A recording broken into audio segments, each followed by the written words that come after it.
Okay, now I'm going to talk about Star Wars. Okay, now I'm going to talk about Star Wars. Because let's say that I time travel back to 1977, or when it's in the theaters for the first time. I think that was the year when that occurred. Well, anyway, yeah. So, whenever it was, hopefully my magic time machine will actually take me back to when Star Wars was first playing. The very original first film, unaltered. And I kind of want to watch this movie as a 1-year-old. Why? Because that would be really weird to watch something like that, and I want it to be like I watched it for the first time. So I want it to be like I'm a 1-year-old mentally when I'm watching it. So that way I could tell you what it would be like. So hopefully my magic time machine, which only I have one of these. I mean, you could probably get a time machine, but it won't be the same as mine, because mine is like magic time machine.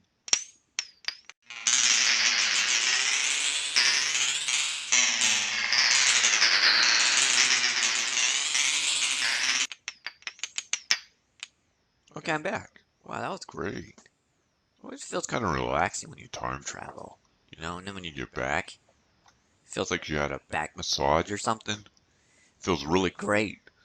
So if you're ever stressed out, I highly recommend time travel. It's like a really therapeutic experience.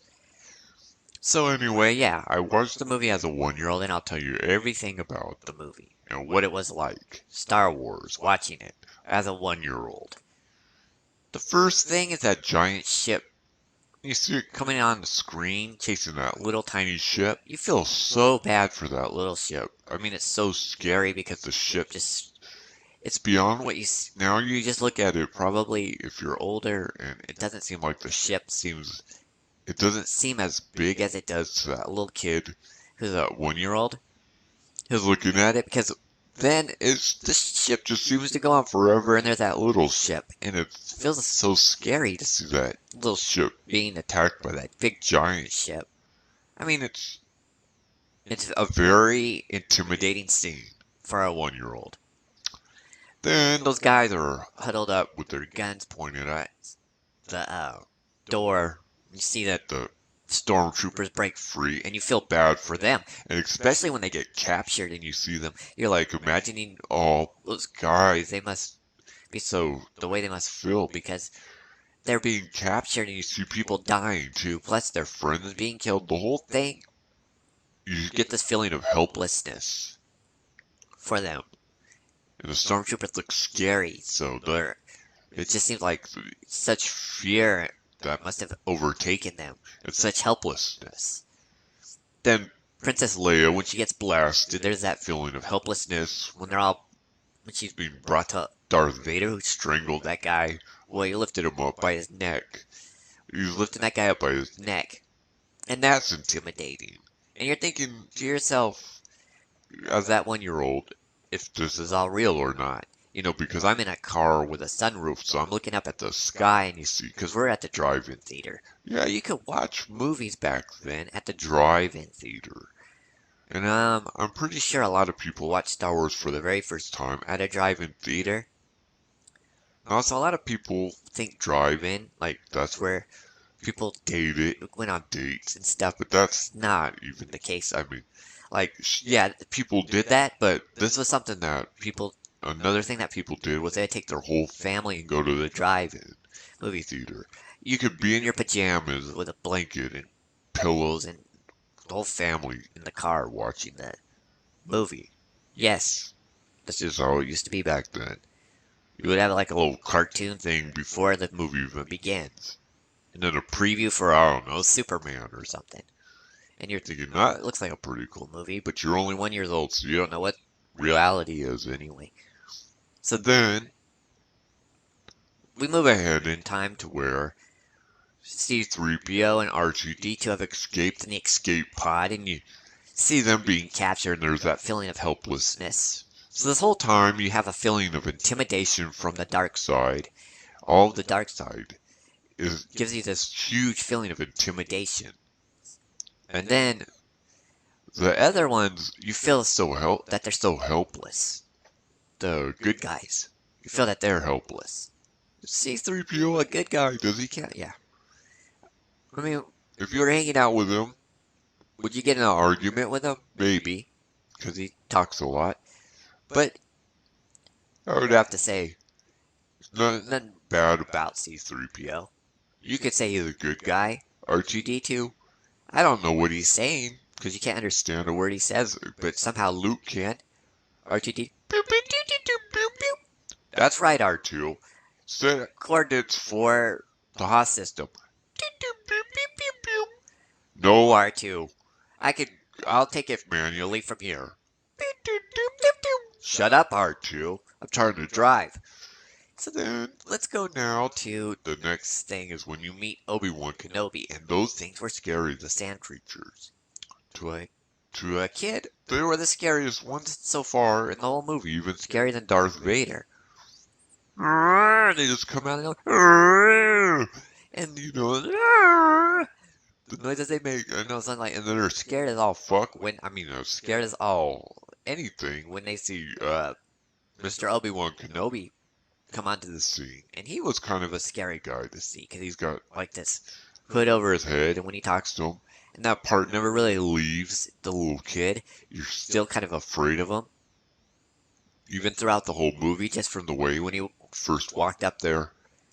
And then, so Obi-Wan Kenobi tells Luke a little bit about, you knew my father? Come with me. And I mean, the whole thing is so larger than life.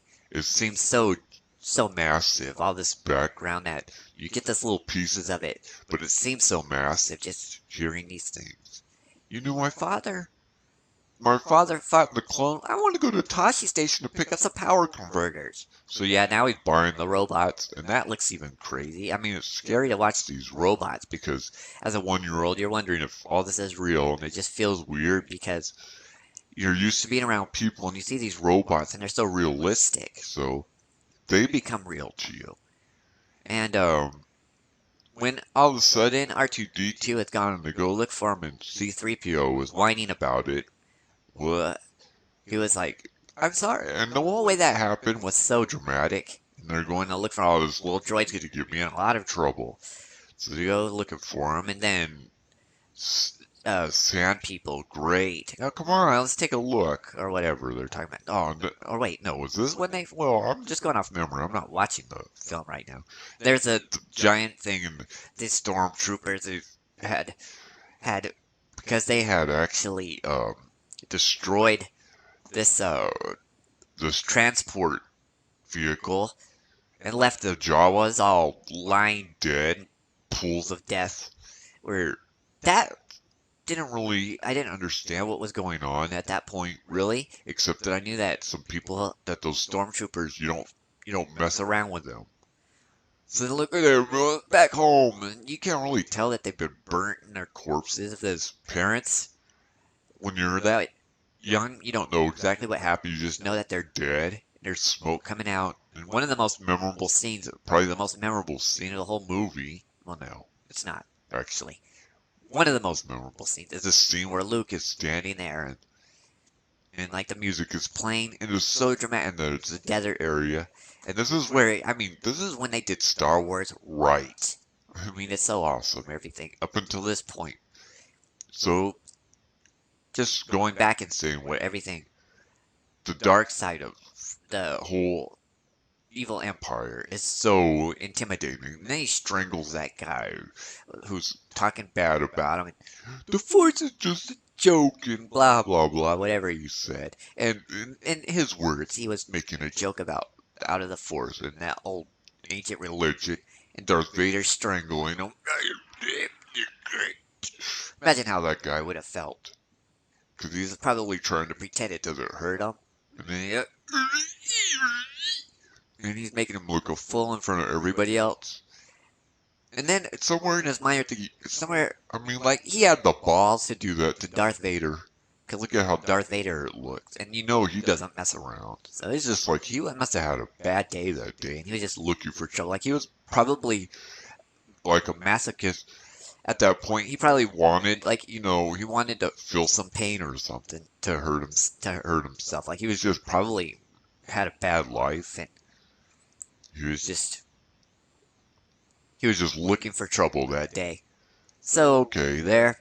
Now when they bring that probe droid into Princess Leia, that was scary. That needle, I was wondering if that was gonna go through her eye. And they're so intimidating. I mean, it just continues every time you see a scene with the dark side. And then you feel like these robots, the droids, are real. So when they're flying them into the to Mos Eisley, you feel like you feel like they're so helpless, and that their chances of escape, this whole thing is like they're just hanging on by a thread to everything. And then, it's kind of weird when Obi-Wan is making them do what he wants them to do when he's mind controlling them. And then scariest now, it's even scarier when you see those people inside of the bar, the tavern, when Obi-Wan cuts that guy's arm off. And my friend doesn't like you. I don't like you either. Man, that was scary. And he cut his hand off, or his arm up. And then when he shoots, Guido's scary looking too. I mean, these aliens are all scary looking, and they look real. It's not like when you see CGI now. I mean, they actually convince me. You might say, well, they look stupid by today's standards, but not for a 1-year-old. You thought this was like really happening. I mean, I don't know. It was just so weird to look at. And Han Solo, and they seem like you don't know if you can trust these guys completely, and you're scared of Chewie. I mean, Chewbacca was so scary. You're thinking he can rip somebody's head off with his bare hands and just play basketball with it. Like the Harlem Globetrotters. And he's like, through the legs of the guy's head, and he shoots and scores. And then he has that thing over him. He has one piece of clothes, and it's like it's like he's got ammunition over his shoulder. But I don't know what's in there. It's probably stuff for the Millennium Falcon, like tools they could work on. Because that thing's always breaking down, so he probably has tools for like any little thing. I know there's people that are experts on Star Wars that know exactly what it is. Don't expect me to. Don't expect me to know all this stuff. But I love the movie, so... But you're probably mad at me because I didn't know. I don't know. Chewbacca looks like he could use some grooming, though. Seriously. But it's like a big giant dog. Like a pet golden retriever. Except, again, he can understand. No, Chewie. We're not going to go get some kibbles or bits for you. No, that was people food. So they go and they fly off the Millennium Falcon again. You feel like they're so helpless as they're escaping, and then the planet gets blown up, and then they're going through there, and there's all these pieces of the planet, and the way that they do that act, just like the way that Obi-Wan Kenobi reacts to everything, turn around, because they see that the Death Star, and it's so scary, the whole thing, and like he's just the way that they react to it. His reactions to the planet being blown up, and I don't know, planet's not there. And then Harrison Ford is Han Solo, the way he reacts. The way they react makes everything seem like so much of a catastrophe. Everything is so really pushes you in the directions of the Empire being intimidating and them being helpless and in a very important situation. So when they get on the Death Star and they find out where Princess Leia is, you're not really thinking, well, I wasn't. I'm thinking, maybe they could go rescue the princess. Like, in a movie nowadays, you would be pulling from to go rescue the princess. You're thinking, they probably can't do it. Like, you're thinking, that's, crazy to go even do that. Like, oh no, it's scary for them to even try to attempt such a thing. So they're over there, and and Han Solo's like, either I'm gonna kill this girl, or I'm starting to like her. And, you really start liking Han Solo because he's just, charismatic. He's got so much charisma. But you still kind of feel like Luke can't trust him. And it makes it even more... It makes everything more trepidatious. Like, everything is more suspenseful because of this. So they end up going in there, and they're like, oh, what a beautiful smell you've discovered. Or whatever he said. I don't have to know the whole movie, line for line. I'm going off of when I watched this in time travel, so... as a 1-year-old, so they can only remember so much.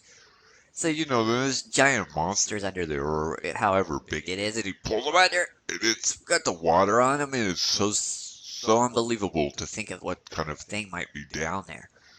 So that was even, and then they're almost being crushed, And it's like, they turn off the night, and they're yelling and they're screaming, and, oh, they're being killed, says C-3PO, but they were all alive, because fortunately they turn the thing off and they all escape, and that was an awesome scene. I mean, this movie up to then is completely perfect. What a movie.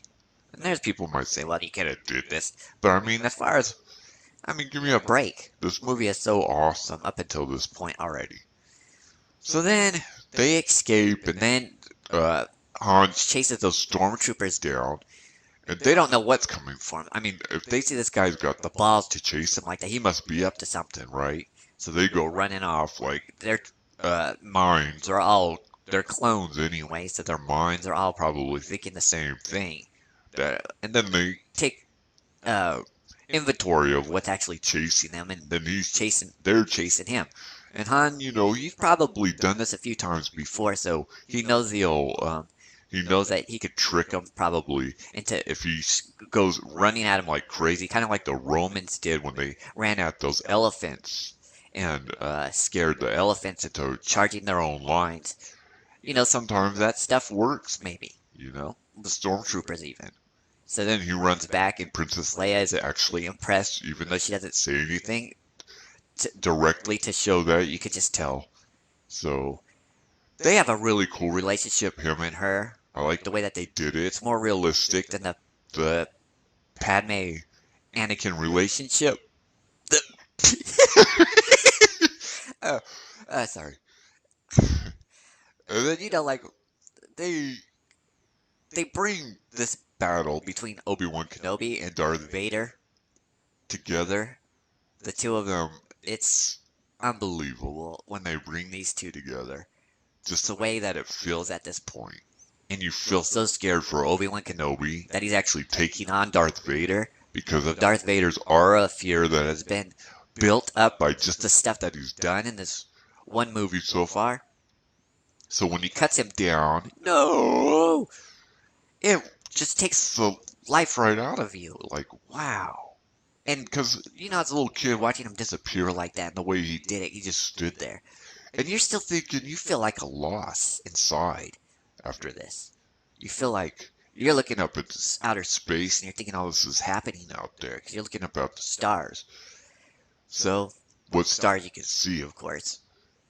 And then you're thinking that, is he really gone? And he's talking to Luke, and wow, the whole thing is so weird. And it just feels so larger than life. The movie. What a movie. They're inside of they're getting away, and Princess Leia is trying to comfort Luke. And they end up on at the Rebel base, which is also another larger than life situation, because you could see it just gives you a feeling of what they're going through when you see them, and that they are actually like, for dear life, these people are hanging on to what little hope that they have, and they're trying to fight something so massive and gigantic, and this is the only shot they have.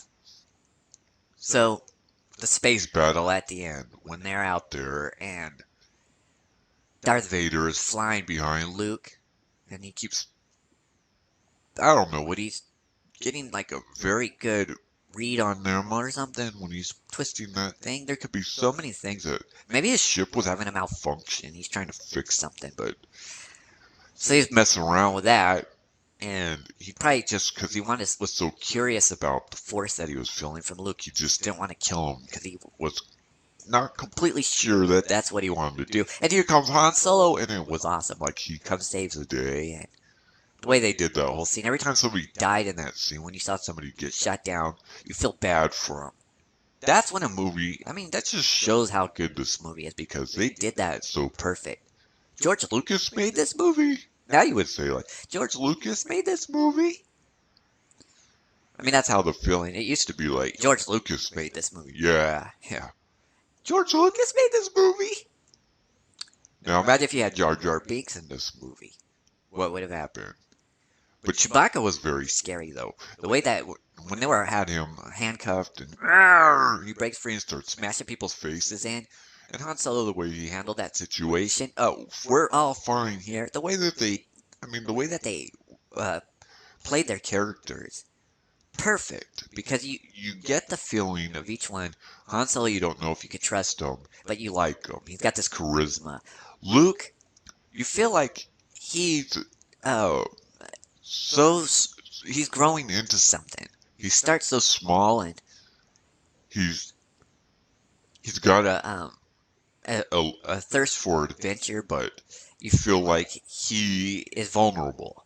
So in every situation, but he could grow into something, and you see this all come into like in the way you see him in Return of the Jedi. You feel like you've seen him growing from. It's fun to watch something develop like him. And then, Princess Leia, she seems kind of like a bitch, but that's perfect for her in this movie. And, Obi-Wan Kenobi, he just seems like this guy who has experienced a lot of different things. The whole thing, and his voice, and everything about that. It's just too amazing. Then the scene at the ending, where they're... That's why these movies were better back then, because look at how they did those scenes and the way... I mean, they weren't trying to be cool. In movies now, everybody's trying to be cool. They were just playing their characters. Han Solo was... Yeah, you might think, oh, he's cool.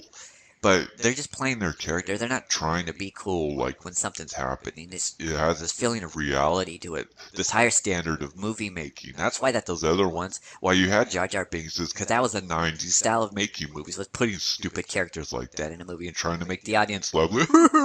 But that backfired. Because nobody wanted to see that in a Star Wars movie. And that was the thing that he probably didn't realize, is that, well, the audience has moved on. Now they like stupid movies. And they like to see stupid stuff like Jar Jar Binks on the screen. So that people, he's probably imagining people are going to see him and just eating it up. Instead, they were wanting to punch his lights out and stuff his face up his butt or something. So that's Star Wars from a 1-year-old's perspective, is that, oh yeah, you're looking up when the Death Star explodes. You look up into the sky. Because you're 1 year old, you don't know what's real yet. You look up. You would say, when I was 1 year old, I wasn't like that. I knew what was real. Well, shut up. When I was 1 year old, I didn't. So I looked up there, and I was thinking Darth Vader's flying out of control, and I was hoping he didn't crash into the drive-in into our car. And you would be very angry. And I would not want to see him on that day. Or that night. Because it was that night when I was watching this at the drive-in. Yeah, he goes flying out of control right into our, what was he driving? Trans Am? Yeah, on a loaner from the car dealership. And here comes this giant spaceship exploding. Well, it'd be big compared to everything else. This X-Wing, whatever one that he flies, because he gets his own. He has like a modification of the X-Wing. Darth Vader. He's got like the model that if somebody else, fuck you, this is my model. He's not gonna let somebody else have. Well, maybe someone else has one of those too somewhere. And then he crashes into our car and blows up the entire drive-in, and that's the end.